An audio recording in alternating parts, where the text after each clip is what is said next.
বাবার শেষ নিঃশ্বাসের সময় হাত ধরেছিলাম আমি। রাত ৩টায় হাসপাতালে দৌড়েছিলাম আমি। ভাইয়েরা আসেনি, আমি ছিলাম। কিন্তু সম্পত্তি ভাগের দিন বড় ভাই বলল, তুই মেয়ে, তোর ভাগ নাই। সেদিন বুঝলাম বাবার মেয়ে হওয়াটা শুধু কষ্ট পাওয়ার অধিকার দিয়েছিল, সম্পত্তির না।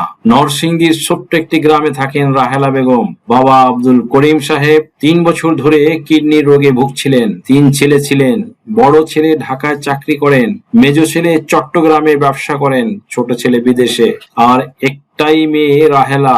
বিয়ের পর শ্বশুর বাড়ি মাত্র ৫ কিলোমিটার দূরে। প্রতি সপ্তাহে আসতেন, বাবাকে ইঞ্জেকশন দিতেন, রান্না করতেন, রাত জাগতেন। স্বামী একদিন বলেছিলেন, তোমার বাবার বাড়িতে এত সময় দাও, তোমার শ্বশুর বাড়ির কি হবে? রাহেলা বলেছিলেন, বাবাটা একটাই। ৩ বছর পর আব্দুল করিম সাহেব মারা গেলেন। মারা যাওয়ার আগের রাতে শুধু রাহেলার হাত ধরে বলেছিলেন, মা, তুই না থাকলে কি হতো আমার? সেই কথাটা রাহেলা বুকে রেখে দিয়েছিলেন। ৪০ দিন পার হতে না হতেই ভাইয়েরা ৩জন এক হলেন, বৈঠকে বসলেন। রাহেলাকেও ডাকলেন, কিন্তু ভাগ দেওয়ার জন্য না, জানানোর জন্য। বড় ভাই বললেন, রাহেলা, তোর কথা আমরা ভাবছি, কিন্তু ৩টা কারণে তোকে ভাগ দেওয়া যাবে না। তুই বিয়ে হয়ে গেছোস, তুই এখন অন্য বাড়ির মানুষ, তুই মেয়ে। মেয়েদের বাবার সম্পত্তিতে ভাগ দিলে বংশের সম্পদ বাইরে চলে যায়। তোর শ্বশুর বাড়িতে তোর সম্পদ আছেই, সেখান থেকেই পাবি। রাহেলা কিছু বলেননি, শুধু উঠে বাইরে এসে বাবার কবরের দিকে তাকালেন। মনে মনে বললেন, বাবা, তুমি বলেছিলে আমাকে ছাড়া কি হতো, কিন্তু দেখো তোমার সম্পদ ভাগ হলো আমি ছাড়াই। সুপ্রিয় দর্শক মন্ডলী, আর সময় নষ্ট না করে শুরু করা যাক। Let's get started.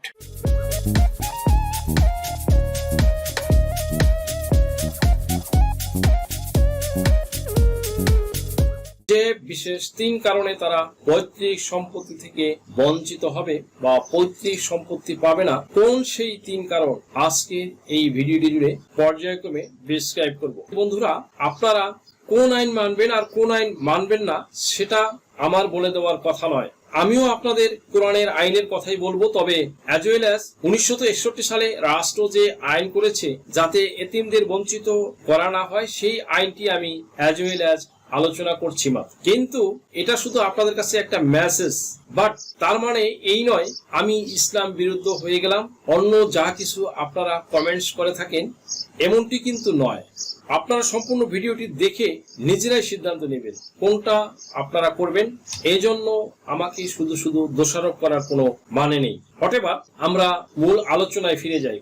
সুপ্রিয় দর্শক মন্ডলী, আমরা যুগ যুগ ধরে শুনে আসছি যে মৃত পিতার বা মৃত মাতার সম্পত্তিতে কন্যারা সম্পত্তি পাবে, পুত্র সন্তানরা যা পাবে কন্যা সন্তান তার অর্ধেক পাবে। কিন্তু হঠাৎই শুনলেন যে কন্যা বা সম্পত্তি পাবে না, তখন কন্যারা একটু ভাবনায় পড়ে যাওয়াটাই স্বাভাবিক। যখন শুনলেন যে পিতার সম্পত্তি থেকে কন্যারা বঞ্চিত হবেন, তখন এটা একটা ভাবনারই ব্যাপার। একথা প্রথম যেই সন্তান শুনবে তিনি একটু চমকে যাবেন। এমনটি হলে তো সেই সব সন্তানদের জন্য বিষয় আসনি সংকেত হতে পারে। বিষয়টি আসলে আপনারা যা ভাবছেন তেমনটি কিন্তু মোটেও নয়। তবে একেবারে তুড়ি মেরে উড়িয়েও দেওয়া যাবে না। সব সন্তানের বেলায় কিন্তু এমনটি হবে না। কতিপয় সন্তানের কথা বলা হয়েছে এবং কিছু আইনি কারণেই বা আইনি জটিলতার কারণেই, আইনি মারপ্যাচের কারণেই যারা পাচ্ছেন না, বঞ্চিত হচ্ছেন, এখানে তাদের কথাই শুধু বলা হচ্ছে। আসুন তাহলে আসল সত্যটাই উদ্ঘাটন করা যাক যে কারা তারা। আসলে সত্যি কথা বলতে কি, সাধারণত কোনো সন্তানকেই সম্পত্তি থেকে বঞ্চিত করা যায় না। এটা মুসলিম ফারায়েজ অনুযায়ী কোনো ব্যক্তি কোনো সম্পত্তি রেখে মারা গেলে ওই সম্পত্তির প্রতি মৃতের ওয়ারিশ তথা ছেলে বা মেয়েদের মধ্যে ২:১ হিসেবে হিস্সা অনুসারে ভাগ বন্টন হয়ে থাকে। এক্ষেত্রে কোনো ওয়ারিশকে কোনোভাবেই ডিসপ্রাইভ বা বঞ্চিত করার উপায় নেই। তবে ৩টি বিশেষ কারণে সম্পত্তি কন্যারা আর পাবে না। আজকে সম্পূর্ণ ভিডিওটি জুড়েই কনসিস্টেন্টলি, গ্রাজুয়ালি এই বিষয় নিয়ে ডিসকাস হবে। এই ভাইরাল ভিডিওটি এই টপিকটি নিয়ে। সাধারণত কোনো সন্তানকেই সম্পত্তি থেকে বন্ধুরা কিন্তু বঞ্চিত করা যায় না। পবিত্র কুরআন শরীফের সূরা নিসার ১১ থেকে ১৩ নং আয়াতে স্পষ্ট করে বলা আছে যে কোনো ব্যক্তি মারা গেলে ওই ব্যক্তির সম্পত্তিতে উত্তরাধিকারী যেই পুত্র এবং কন্যা তারা ২:১ অনুসারে পাবে। এভাবে সম্পত্তি বন্টন হয়ে আসে। এক্ষেত্রে কন্যাদের কোনোভাবেই ডিসপ্রাইভ বা বঞ্চিত করার সুযোগ নেই। তবে সম্পত্তি বন্টনের ক্ষেত্রে মুসলিম ফরআইজ অনুসারে আমাদের যে নিয়ম সুনির্দিষ্টভাবে দেওয়ার নিয়ম রয়েছে তা হচ্ছে মৃত ব্যক্তির সম্পত্তি বন্টনের আগে সেই সম্পত্তি থেকে কিছু দায় মেটাতে হবে, যার মধ্যে রয়েছে মৃত ব্যক্তির দাফন সংক্রান্ত ব্যয়ভার মেটানো, মৃত ব্যক্তির কোনো ধার দেনা বা ঋণ কিস্তির মোহরানা সহ থাকলে তা পরিশোধ করা এবং মৃত ব্যক্তির দান ও ওসিয়ত বা উইল করে থাকলে বা সম্পত্তি থেকে সেগুলো মেটানো। তবে উইলের ক্ষেত্রে এর পরিমাণ মোট সম্পত্তির 1/3 বেশি হবে না। এসব বিষয় মেটানোর পরে বাকি সম্পত্তি মৃত ব্যক্তির উত্তরাধিকার যারা রয়েছে উত্তরাধিকারীদের মধ্যে বন্টন হবে। কোরআন শরীফের সূরা নিসার 11 থেকে 13 নং আয়াতে বন্টনের ক্ষেত্রে মুসলিম ফরআইজ অনুসারে নির্ধারিত ওয়ারিসদের বন্টনের পর অবশিষ্ট ভোগীদের অংশ দিতে হবে। আমরা জানি মৃত ব্যক্তির সম্পত্তি স্ত্রীকে দেওয়ার পরে মোট সম্পত্তি থেকে বাদ দিয়ে যে সম্পত্তি থাকে এর মধ্য থেকে 2:1 হিস্সা অনুসারে পুত্র ও কন্যাকে দিতে হবে। যদি মৃতের 1 পুত্র ও 1 কন্যা থাকে তাহলে 3 ভাগ হবে, তাহলে 2 ভাগ পুত্র ও 1 ভাগ পাবে কন্যা। আর যদি 1 পুত্র ও 2 কন্যা থাকে তাহলে 4 ভাগে বিভক্ত হতে হবে, 2 ভাগ পুত্র ও 1 ভাগ পাবে কন্যারা। এভাবে পুত্র ও কন্যা সংখ্যা অনুপাতে বন্টন করার পর আসাবাদের মধ্যে বন্টন করে দিতে হবে বাকি যে অংশ থাকবে সেই অংশটা। তবে কোনো ব্যক্তি মারা যাবার পরে যদি পুত্র না থাকে, শুধু কন্যা থাকে, তবে তার সম্পত্তির অর্ধেক অংশ পাবে কন্যা। এটা পিতার সম্পত্তি থেকে যেমন পাবে তেমনি অ্যাজ ওয়েল অ্যাজ পাবে মায়ের সম্পত্তি থেকেও অর্ধেক পাবে। যদি কন্যা একজন থাকে পিতার থেকে যেমন পাবে মায়ের কাছ থেকেও তেমনি একইভাবে পাবে। কন্যা একজন হলে সমস্ত সম্পত্তির অর্ধেক পাবে, তবে কন্যার সংখ্যা যদি একাধিক থাকে তবে কন্যারা 2/3 পাবে, সেটা পিতা মাতা যারই সম্পত্তি হোক। এটাই বেসিক্যালি কন্যাদের সম্পত্তি দেওয়ার রুলস। তবে কন্যা সন্তানদের কথা যদি বলি, এই কন্যারা যদি কখনো স্বামীর স্ত্রী হিসেবে সম্পত্তি পায় সেক্ষেত্রে দেখা যায় স্বামী মারা গেলে স্বামীর সম্পত্তির 8 ভাগের 1 ভাগ পাবে। যদি এই দম্পতির কোনো সন্তান থাকে তাহলে 4 ভাগের 1 ভাগ পাবে। ঠিক তেমনি কন্যা যখন মায়ের ভূমিকা পালন করবে, তার সন্তান যদি মারা যায় তবে সন্তানের যে সম্পত্তি থাকবে মা পাবে 6 ভাগের 1 ভাগ। ওই মায়ের যদি কোনো ছেলে বা মেয়ে যদি মারা যায় তাহলেও তার যদি একাধিক ভাই বোন থাকে সেক্ষেত্রে মা পাবে 6 ভাগের 1 ভাগ। আর যেই সন্তানটি মারা গেল তার যদি কোনো সন্তান না থাকে তবে সেই ক্ষেত্রে মা পাবে 3 ভাগের 1 ভাগ সম্পত্তি। তাহলে আমরা দেখতে পাচ্ছি যে কন্যা সন্তান হিসাবে সম্পত্তি পায়, একই কন্যা সন্তান আবার স্ত্রী হিসেবে সম্পত্তি পাচ্ছে, আবার একই কন্যা সন্তান মা হিসেবেও পাচ্ছে। শুধু তাই নয়, বোন হিসেবেও সম্পত্তি পাচ্ছে। এই বিষয়ে পবিত্র কুরআন পাকের সূরা আন-নিসার 11 থেকে 13 নম্বর আয়াতে স্পষ্ট করে বর্ণনা করা আছে। যেসব সন্তান পিতার সম্পত্তি থেকে বঞ্চিত হবে, হতে পারে কন্যা, আইদার হতে পারে পুত্র সন্তান। সাধারণত 3টি ক্ষেত্রে সম্পত্তি থেকে বঞ্চিত হবে, কোনোভাবেই তারা সম্পত্তি পাবে না, তাদেরকে সম্পত্তি থেকে চিরতরে বঞ্চিত করা হয়েছে। তন্মধ্যে প্রথম যে কারণে পৈতৃক সম্পত্তি তারা পাবে না সেটি হলো মুসলিম ফরআইজের কোথাও এমন আইন নেই যে যদি পিতার পূর্বে সন্তান মারা যায় তাহলেই ওই কন্যা সন্তান বা ওই পুত্র সন্তান কোনোভাবেই সম্পত্তি পাবে না। তবে 1961 সালের 15 জুলাইয়ের পরে যদি এমন ঘটনা ঘটে থাকে, অর্থাৎ ধরুন কন্যা মারা গেছে বা পুত্র সন্তান মারা গেছে, পিতা মাতা বেঁচে আছে, সেই ক্ষেত্রে পুত্র বা কন্যা বেঁচে থাকলে সম্পত্তি তারা পরবর্তী ওয়ারিসগণ সম্পত্তি পেয়ে যাবে বা পেয়ে যেত। বিষয়টি একটি উদাহরণ দিয়ে আপনাদেরকে বোঝার সুবিধাতে বলছি। মনে করুন 1961 সালের 15 জুলাইয়ের আগের সময়কার একটি ঘটনা নিয়ে বলছি। জনাব কুদ্দুস শেখ নামে একজন ব্যক্তি, তার ইয়াসমিন নামের একজন সন্তান আছে। এখন তার আরো ছেলে মেয়ে আছে। এখন ইয়াসমিন মারা গেছে কিন্তু তার পিতা জনাব কুদ্দুস শেখ বেঁচে আছে, অর্থাৎ পিতার আগে সন্তান মারা গেল। 1961 সালের পরও যদি এমনটি হয় যে ইয়াসমিন মারা যাবার পর তার বাবা যখন জনাব কুদ্দুস শেখ মারা গেল তখন তার যত সম্পত্তি রেখে মারা গেল তার থেকে রেখে যাওয়া সম্পত্তি তারা সবাই পাবে, কিন্তু ইয়াসমিন এবং ইয়াসমিনের সন্তানরা যদি বেঁচে থাকে তথাপিও তারা কিন্তু এই সম্পত্তি কিন্তু আর সম্পত্তি তারা পাবে না, কারণ এমন কোনো বিধান তখন ছিল না। অর্থাৎ বিষয়টি ছিল এমন যে দাদার পূর্বে পিতা মারা গেলে পিতা জীবিত থাকলে যে পরিমাণ উত্তরাধিকার সম্পত্তি পেতেন তা তার পিতার মৃত্যুর পরও তার উত্তরাধিকারীরা পাবে। 1961 সালের 15 জুলাইয়ের পূর্বে এই নিয়মটি কিন্তু ছিল না। বাট 1961 সালের 15 জুলাইয়ের পরে ঘটনা যদি দেখি সেখানে কি দেখা যাবে? যেমন বলা আছে এটা কিন্তু দর্শক আমার নিজের কথা নয়, বিষয়টা ভালো মতো বুঝুন, নয়তো আমাকে আপনারা ভুল বুঝতে পারেন। 1961 সালের পরে একটি এতিমদের পক্ষে একটি আইন পাশ করে এই নিয়ম চালু করা হয়, যার কারণে এই কারণ হিসাবে জানা যায় যে এতিমরা যাতে সম্পত্তি হতে বঞ্চিত না হয় সেই সম্পর্কেও ইসলামে নির্দেশ দেওয়া আছে।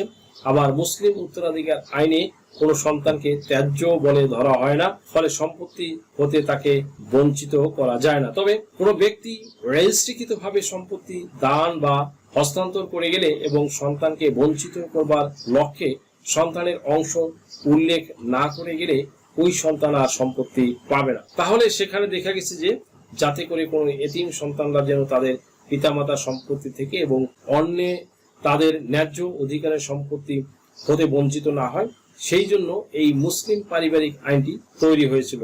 সেখানে উল্লেখ ছিল যে পিতা বা মাতার পূর্বে সন্তান মারা গেলেও সন্তানের ওয়ারিশরা বা তাদের ছেলেমেয়েরা সম্পত্তি পাবে। যেমনি ভাবে সম্পত্তি পেত যদি সন্তান জীবিত থাকা অবস্থায় যেমন সম্পত্তির অংশ পেত, ঠিক তেমনি ভাবে পাবে। এই একইভাবে পিতামাতার সম্পত্তি তার ছেলে ও মেয়েরা আলটিমেটলি পেয়ে যাবে, তাতে আইনে কোনো বাধা নেই। কিন্তু তাহলে এমন ঘটনা 1961 সালের 15 জুলাইয়ের পরে ঘটলে দেখতাম যে ইয়াসমিনের মৃত্যুর পরও তার অন্যান্য ভাই বোনদের মতোই ইয়াসমিনও সম্পত্তি পাবে এবং ইয়াসমিনের কোনো সন্তান আছে কিনা যদি থাকে তাহলে তারাও সম্পত্তি আলটিমেটলি পেয়ে যেত। আর যদি ঘটনাটি 1961 সালের 15 জুলাইয়ের পূর্বের ঘটনা হয় তাহলে তো ইয়াসমিনের মৃত্যুর পরে তার অন্যান্য ভাই বোনদের মতো সে তার পৈতৃক সম্পত্তি পেত না এবং ইয়াসমিনের কোনো সন্তান যদি থাকতো তাহলে সেও পেত না। বাট সুপ্রিয় দর্শক মন্ডলী, অবাক করা বিষয় হলো নতুন ভূমি অপরাধ প্রতিরোধ ও প্রতিকার আইনের আলোকে দুটি কথা না বললেই নয়।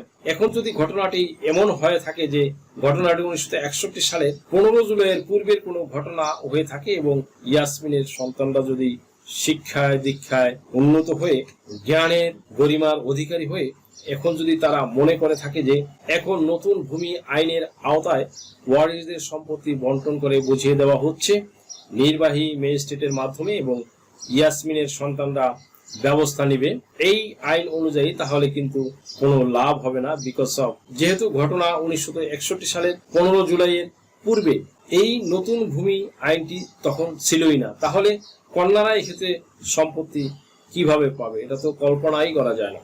কিন্তু ঘটনাটি 1961 সালে 15 জুলাইয়ের পরে ঘটলে সেই ক্ষেত্রে দেখতাম ইয়াসমিনের মৃত্যুর পরে তার অন্যান্য ভাই বোনদের মতোই সেও মৃত পিতার সম্পত্তি পেয়ে যেত এবং ইয়াসমিনের কোনো সন্তানাদি থাকলে তারাও কমপ্লেইন করে সম্পত্তি পেয়ে যেত। সেই সুযোগ কিন্তু ছিল। 1961 সালের 15 জুলাইয়ের পূর্বের ঘটনা হলে লাভ নাই, আর এরপরের ঘটনা হয়ে থাকলে সেই ক্ষেত্রে পাবেন।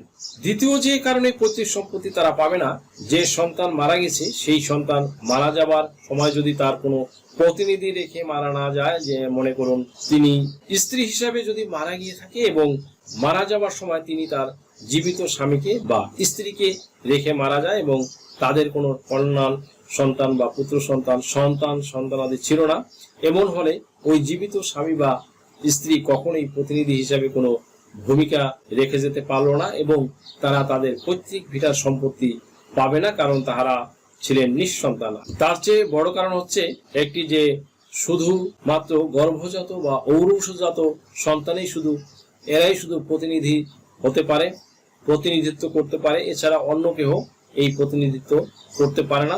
সন্তান না থাকলে আপনার প্রতিনিধি আর কে থাকলো? তাই আপনি কোনো সম্পত্তি আর পাবেন না। এই ক্ষেত্রে স্বামী বা স্ত্রী কখনো সম্পত্তি পাবে না, তবে যদি তারা তাদের গর্ভজাত সন্তান রেখে মারা যায় সেই ক্ষেত্রে তারা পৈতৃক ভিটার সম্পত্তি পাবেন। সর্বশেষ এবং তৃতীয় যে কারণে পৈতৃক সম্পত্তি যে সব সন্তানরা বা কন্যা সন্তানরা পাবে না, আপনি জীবিত থাকা অবস্থায় আপনি এমন কোনো কাজ করলেন যাতে আপনি আপনার বাবা মা কে মানসিকভাবে গুরুতর আঘাত দিলেন বা এমন কষ্ট দিলেন সন্তান হিসেবে কোনো বাবা মা যেটা মেনে নিতে পারছে না, এমন দুঃখ কষ্ট দিতে যেটা পারেন না বাবা মা মেনে নিতে না পেরে সব সম্পদ বৃদ্ধাশ্রমে দান করে গেলেন, এমন নজির দেশে বহু আছে। ঠিক এ কারণে আপনাকে না দিয়ে আপনার পিতা বা মাতা আপনার ওয়ারিশি সম্পত্তি বৃদ্ধাশ্রমের নাম বা আপনার অন্য কোনো ভাই বা বোনের নামে রেজিস্ট্রি করে দিয়েছেন, সেই ক্ষেত্রে যদি সঠিকভাবে দলিল করে দিয়ে থাকে তাহলে সেখানে আপনার অংশ আপনার পিতামাতা অন্য কোনো সন্তানকে লিখে দেয়, তাহলে আপনি জীবিত থাকা অবস্থায় আপনার মা বাবা মারা যাবার পরও এমনকি কোর্টের শরণাপন্ন হয়েও উদ্ধার করতে পারবেন না, কারণ আপনি জীবিত থাকা অবস্থায় আপনার বাবা মা আপনাকে সম্পদ দিয়ে যায়নি। আপনি মারা যাবার পরও আপনার সন্তানাদি যদি মনে করেন যে আপনার মা বাবার সম্পত্তি আপনার চাচা বা মামারা রেজিস্ট্রি করে নিয়েছে, নাম রেকর্ডভুক্ত করে নিয়েছে, তাহলেও কিন্তু আপনারা রেমেডি পাবেন না বা ওয়ারিশ হয়েও সম্পত্তি পাবেন না। সম্পত্তির মালিক যদি বলে যে আমার জমি আমি দিব, যাকে খুশি তাকে দিব, অর্থাৎ মৃত ব্যক্তির মৃত্যুর পর কোন সম্পত্তি তার মূল জোতে রেখে গেলে হয়তো আপনি পেতেন, কিন্তু আপনার পিতা মাতা আপনাকে সম্পত্তি না দিয়ে অন্য সন্তানদের দিয়েছে, এই ক্ষেত্রে তিনি কোনো ভুল করলে সেটার খেসারত সে দিবে, নিজের ভুলের জন্য সে নিজেই দায়ী থাকবে। এখানে মন্তব্য নিষ্প্রয়োজন। এক্ষেত্রে এখন তার অন্য ভাই বোনরা যদি মনে করে যে আমার ভাই বা বোনকে আমার বাবা কোনো সম্পত্তি দেয়নি, কিন্তু আমরা তাকে বঞ্চিত করব না, তাকে আমরা আমাদের ভিতর থেকে দিব, এক্ষেত্রে তাদের সৎ ইচ্ছার উপরে নির্ভর করবে, কিন্তু তারা না দিলে এই ক্ষেত্রে আপনার সম্পত্তি নিতে পারবেন না। এভাবেও পিতার সম্পত্তি থেকে বঞ্চিত হতে পারেন। তাহলে টাইটেলের সাথে নিশ্চয়ই বন্ধুরা মিল পেয়েছেন।